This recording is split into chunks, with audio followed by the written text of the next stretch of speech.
சீரியல்களின் full எபிசோடுகளை Sun டிவியில் ஒளிபரப்பான உடனே எக்ஸ்க்ளூசிவாக சன் நெக்ஸ்டில் மட்டும் ஃப்ரீயா பாருங்கள்.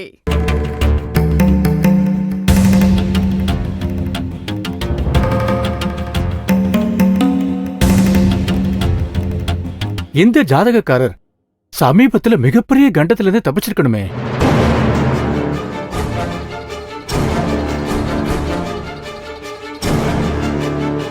சின்ன வயசுலயே செழியன் தண்ணிக்குள்ள விழுந்துட்டான். அந்த சமயத்துல ஒரு பெண் குழந்தைதான் செழியனை காப்பாத்துனா.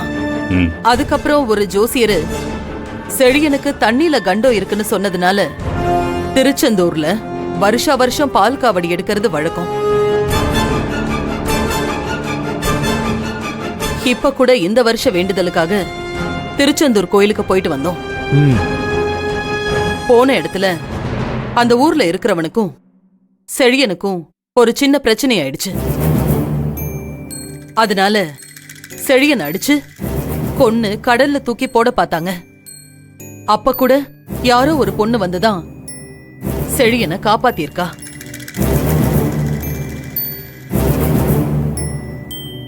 அன்னைக்கு ஒரு பொண்ணுதான் காப்பாத்துனா, இன்னைக்கும் ஒரு பொண்ணுதான் அவனை காப்பாத்திருக்கா. செழியனுக்கு அடிக்கடி இப்படி ஆபத்து வந்துகிட்டே இருக்கு. இதெல்லாம் எப்பதான் சரியாகும்னு எங்களுக்கெல்லாம் ஒரே குழப்பமா இருக்கு.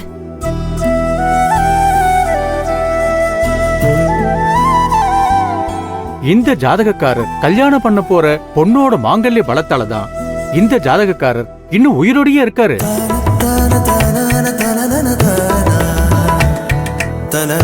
அந்த பொண்ணு இந்த வீட்டுக்குள்ள காலடி எடுத்து வைக்கிற வரைக்கும் இவர் உயிருக்கு ஆபத்து இருந்துகிட்டே இருக்குமா? அந்த பொண்ணு வந்துட்டா இவரோட ஆபத்து விலகி போயிடும். கல்யாணத்துக்கு சீக்கிரமா ஏற்பாடு பண்ணுங்க.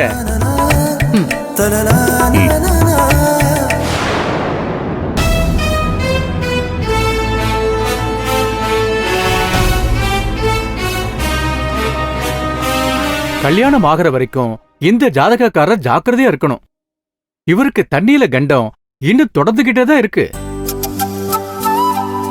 முருகனுக்கு நீங்க செய்யற பிரார்த்தனையோட பலன்தான் இந்த ஜாதகக்காரருக்கு தலைக்கு வந்த ஆபத்து தலைப்பாகையோட விலகி போகுது.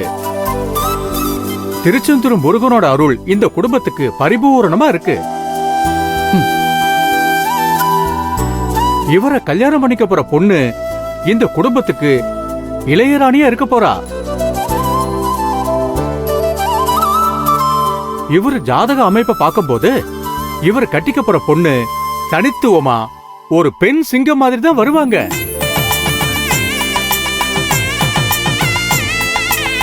இந்த குடும்பத்தை கட்டி ஆள போறாங்க. எல்லாம் நல்லதே நடக்கும்.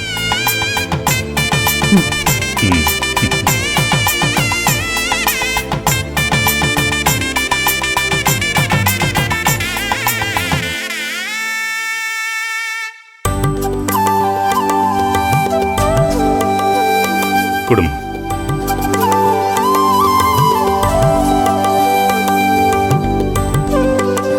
சரிங்க ஐயா, நீங்க சொன்ன மாதிரி பொண்ணை பாத்துடுறோம்.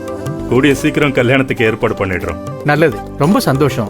அப்ப நான் உத்தரவு வாங்கிக்கிறேன். ஒரு நிமிஷம் இந்தாங்க. வாழ்க வளமுடன். நல்லது நல்லது. எல்லாருக்கும் வரேன். வாங்க வரேன். போயிட்டு வாங்க. சந்தோஷம்.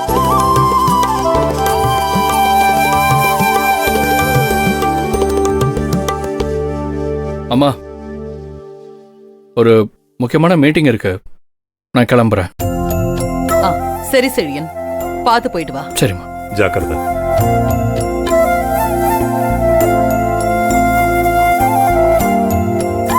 ஜோசியர் சொன்ன மாதிரி நம்ம அந்தஸ்துக்கு தகுந்த ஒரு மகாராணிய செழியனுக்கு சீக்கிரமா நாம கல்யாணம் பண்ணி வைக்கணும்.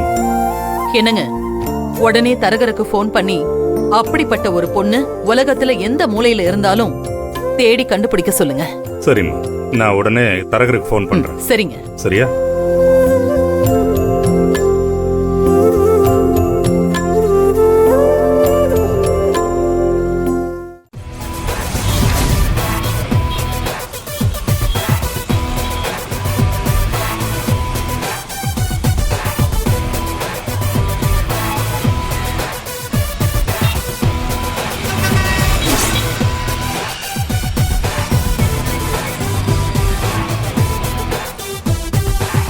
வந்தாரை வாழ வைக்கும் சென்னைன்னு சொல்லுவாங்க.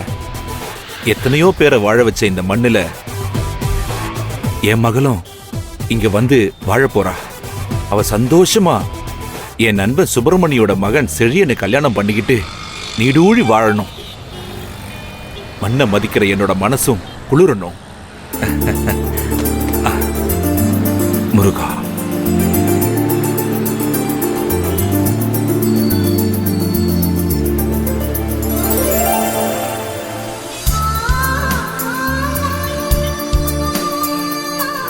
வணக்கம். வணக்கம் ஐயா. வணக்கம்மா. உங்களுக்கும் சுப்பிரமணிய சாருக்கும் இப்படி ஒரு நட்பா? கேட்கவே பிரமிப்பா இருக்குது. அவங்க கிட்ட பழகுனதை வச்சு சொல்றேன், பணக்காரங்க ஏழைங்கன்னு ஏற்றத்தாழ்வு பார்க்காத குடும்பம்.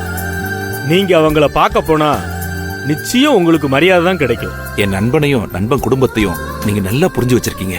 நீங்க பேசுறத கேட்கறதுக்கு எனக்கு ரொம்ப சந்தோஷமா இருக்குயா. சென்னைக்கு போய் இறங்கி அவங்க வீட்டுக்கு எப்படி போறதுங்க? சென்னை அடையாருக்கு போய் Adhisankari group of company owner Subramani Adhisankari வீடு எதுன்னு கேட்டாலே யார கேட்டாலும் சொல்லுவாங்க. சரிங்கய்யா, நான் போய் அவனை பார்த்துட்டு வந்துடுறேன். ரொம்ப நன்றிங்கய்யா. வர்றேன். வாங்க.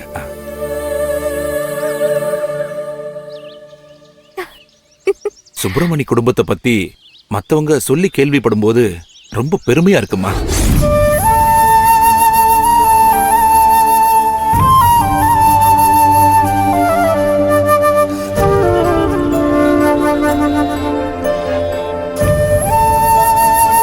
ஐயா, அடையார் போகணும். ஆட்டோ வருமா? வருங்க. அடையார்ல எந்த இடத்துக்கு போனோம்?